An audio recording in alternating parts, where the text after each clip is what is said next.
Por ello nos acompaña en el foro José Antonio Mide, el secretario de Hacienda y Crédito Público, a quien le aprecio mucho que en las vacaciones esté trabajando, secretario. Jorge, muchas gracias por el Alguien espacio. tiene que trabajar, ¿no? Sí, acá estamos ¿Qué pendientes y tema además el explicando. del gasolinazo? Yo quisiera que nos explicara qué pasó. Mira, te lo platico porque es un proceso que se da en México, es un proceso que se da en el mundo y vale la pena, yo creo que lo pongamos en perspectiva. Una decisión que se fue tomando en el tiempo de la siguiente manera. México tenía un precio único de gasolinas hace un par de años, un precio que no permitía competencia, un precio que se fijaba a nivel del gobierno en todo el país, en todo el país con independencia de cuánto costaba llevar la gasolina, el precio era exactamente el mismo.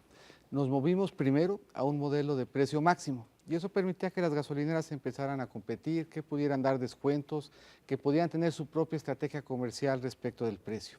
Y ahora a un precio por regiones en donde se refleja lo que cuesta llevar el precio de las gasolinas a cada región y eso nos va a permitir movernos a un mercado de gasolinas como el que existe en todo el resto del mundo. Esa es una parte del proceso. Una segunda parte de lo que hoy está sucediendo es que subió el precio del petróleo y en la medida en que sube el precio del petróleo, la gasolina que utiliza petróleo como principal insumo sube también. Esto pasa en México, pasa en todo el resto del mundo. De hecho, cuando comparamos los precios en México con los del resto del mundo, seguimos encontrando, después del ajuste, que la gasolina en México sigue siendo de las más competitivas. Y si revisamos los incrementos que durante el año tuvieron las gasolinas en el mundo, nos damos cuenta también que este incremento se ubica entre los más moderados. Y aquí vale la pena poner en perspectiva qué hubiera pasado si no hubiéramos hecho este ajuste, si hubiéramos buscado asumir el incremento en el precio del petróleo con alguna otra estrategia. Y las estrategias podrían haber sido solamente tres: o que incurriéramos en más deuda, o que subiéramos otros impuestos, o que hiciéramos algún recorte en el gasto. Y ahí lo pongo en perspectiva en términos de qué implicaría. En México se consumen más o menos 190 millones de litros de combustibles todos los días. Por cierto, ¿Es mucho o poco comparado con somos el cuarto país que por persona más consume gasolina en el mundo.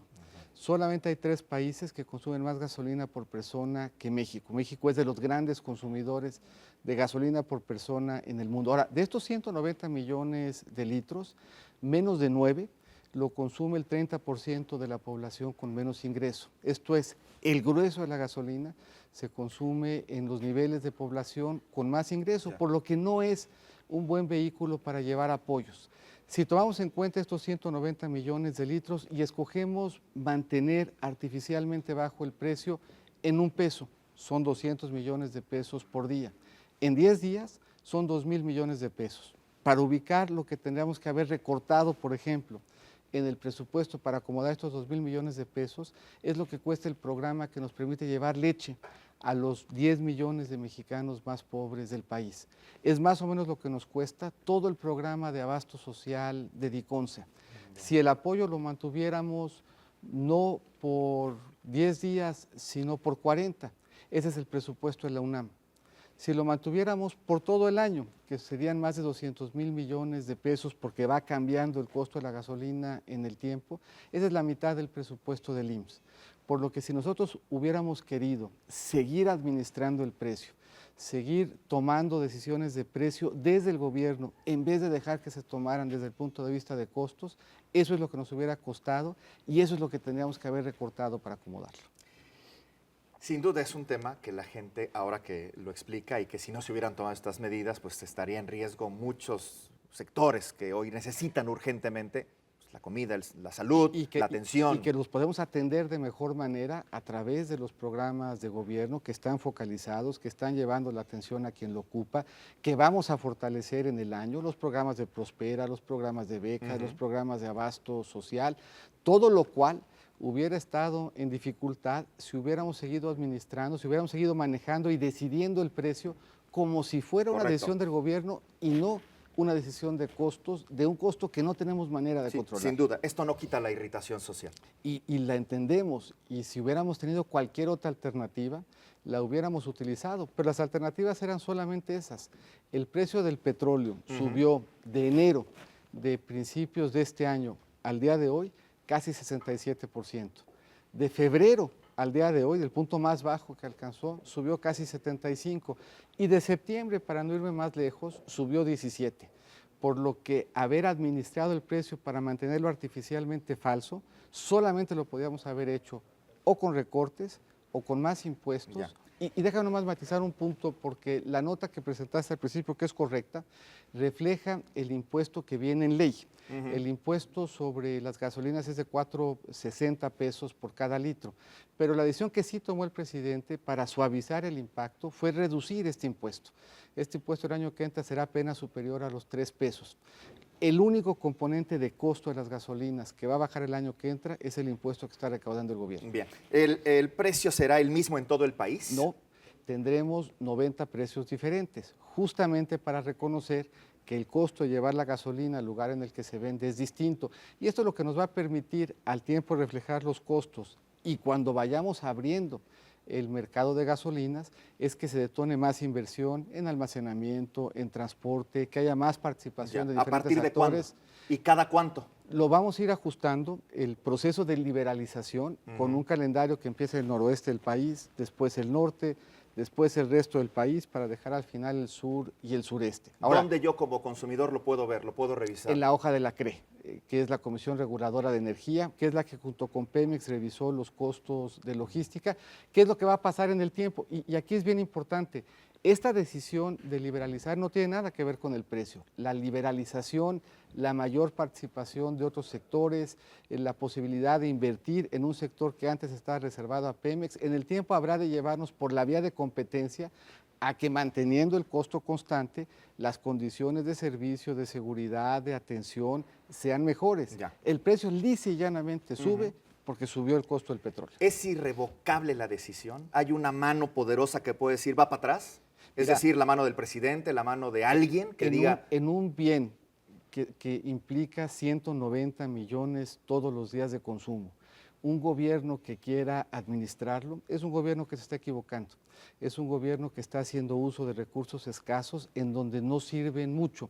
Las comparaciones internacionales no nos ayudan ni nos dan consuelo en este momento difícil, pero si vemos que en todas partes del mundo, en todas las geografías, los países ricos, los pobres, los petroleros, los no petroleros, los vecinos, los que están más lejos, en todas está subiendo, en todas se ha vuelto más cara, y en México ha subido menos que en el resto y se ubica en el rango barato, quiere decir que el tratar de ganarle al mercado, que el tratar de ganarle a los costos, solamente nos va a implicar desde el punto de vista de gobierno que descuidemos no solo las finanzas públicas, sino las finanzas familiares, porque no es gratis tomar una decisión de mantener los precios artificiales. Se hizo en el pasado y nosotros invertimos o nosotros gastamos en el pasado como país casi 7 puntos del PIB en mantener los precios bajos cuando el precio del petróleo estuvo alto en el mundo.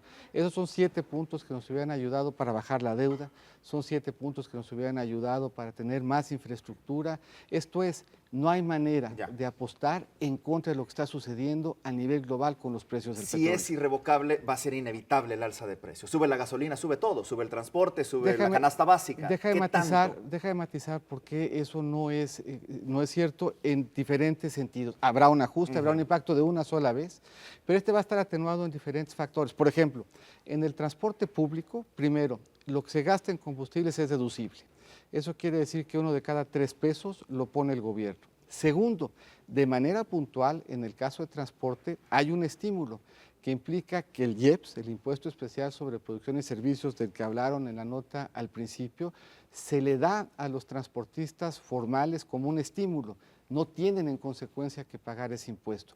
Y eso ha permitido que lo que cuesta el transporte público en México se haya mantenido estable, aun y cuando no solamente en estos años, sino en los últimos 10, 15, ha venido subiendo el precio de los combustibles y el precio del transporte público se ha mantenido estable, con un elemento adicional.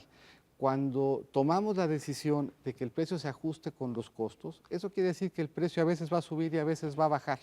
Y eso hace que el impacto en inflación sea un impacto mucho más atenuado que cuando el precio lo manejaba el gobierno, y cuando lo manejaba el gobierno el precio solamente subía. Correcto. Seguramente usted tiene teléfono, utiliza las redes sociales, ya vio que hay una movilización pacífica, un bloqueo pacífico para no consumir gasolina. ¿Qué opinión le merece? Mira, la gasolina es un bien importante, es un bien que es muy transversal, es un bien que consumen sobre todo los que más recursos tienen en la economía, pero es un bien que tiene un costo y es un bien cuyo costo no lo determinamos en México, es un bien cuyo costo rebasa lo que desde el gobierno podemos hacer y es un bien en donde si cuando el costo sube, nosotros no lo reflejamos en la economía, lo tenemos que hacer o recortando nuestro nivel de gasto o subiendo otros impuestos o endeudándonos. No hay otra alternativa distinta de esa. ¿Es una medida recaudatoria esta? No, de hecho al revés. Si uno revisa de los componentes que integran el precio del petróleo, cuál es el único que bajó o cuál es el único que va a bajar en el 2017 es el impuesto. El impuesto que por ley podía ser de 4.6 pesos por litro, el año que entra va a ser poquito arriba de 3.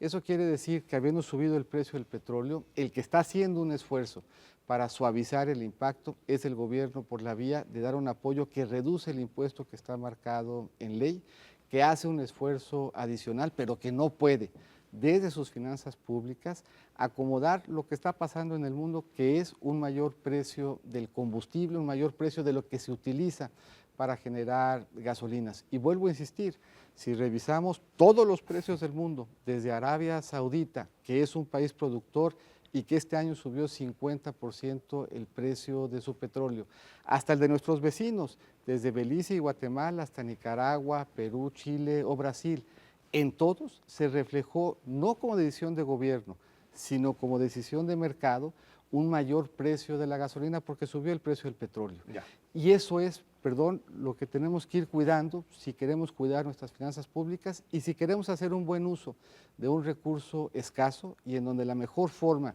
de llevar apoyo no es a través de mantener artificialmente bajos los precios de la gasolina. Ya midieron el impacto social, es decir, el humor social, pero sobre todo el impacto político.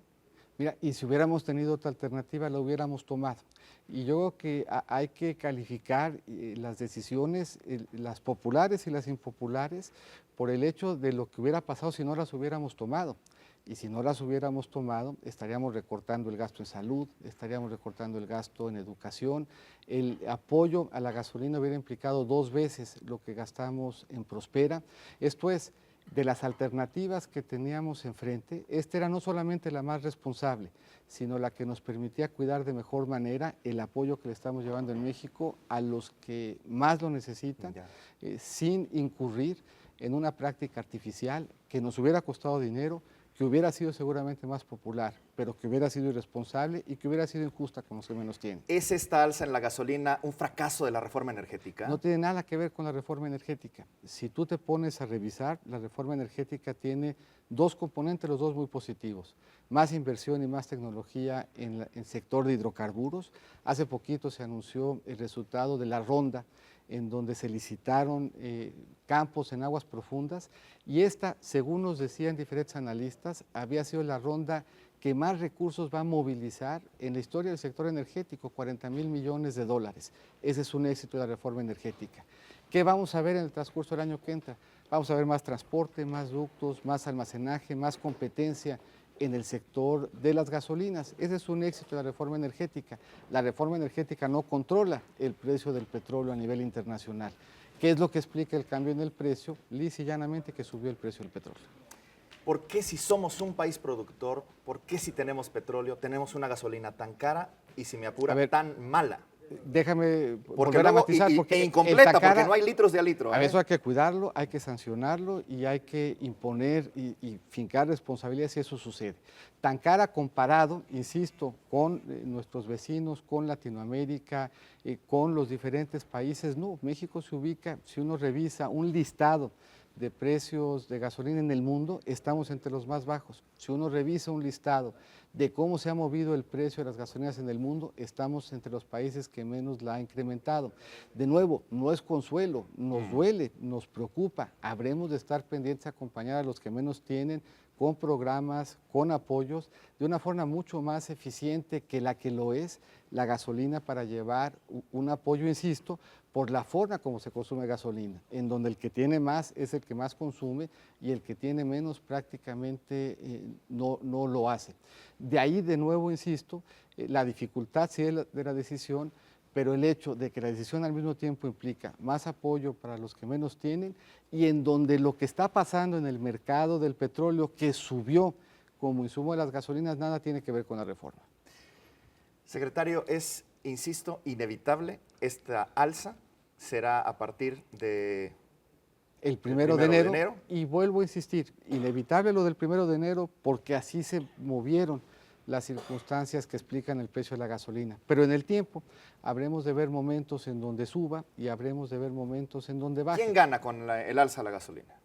Bueno, gana primero el hecho de que ya no estemos artificialmente manipulando un precio, gana el hecho de que empecemos ya a manejar los precios en la economía de México como se manejan en el resto del mundo, gana en el largo plazo nuestros hijos. Yo tengo 3 hijos que están, por cierto, viendo tu noticiero y yo quisiera decirles a mis hijos que no desperdiciamos la riqueza petrolera, que no utilizamos la riqueza petrolera para dar un apoyo artificial a los que más tienen, sino que utilizamos nuestra riqueza petrolera para invertir, para dar apoyos a quienes lo ocupan, para traducirlo en menor deuda, para traducirlo en mayor fortaleza y decirle así a mis hijos que hicimos un buen uso de esa riqueza. Gana, por lo tanto, el país en la medida en que dejamos de usar recursos públicos escasos para dar un apoyo artificial y además regresivo.